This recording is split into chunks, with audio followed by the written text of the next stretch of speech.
Hello guys, আমরা এখন আগুন তাপাচ্ছি। আমাকে হজ বলে দাও। এদিকে আগুন তাপা হচ্ছে আর এদিকে রান্না হচ্ছে মাংস। রান্না কে করতেছে? ভাই। এদিকে চেয়ার টেবিল সব পাতা হয়ে গেছে।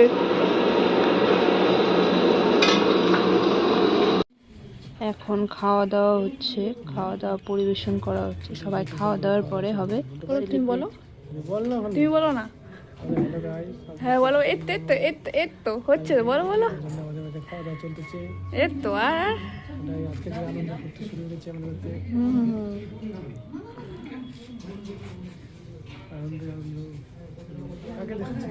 দিশা কে বলছে হাই কর।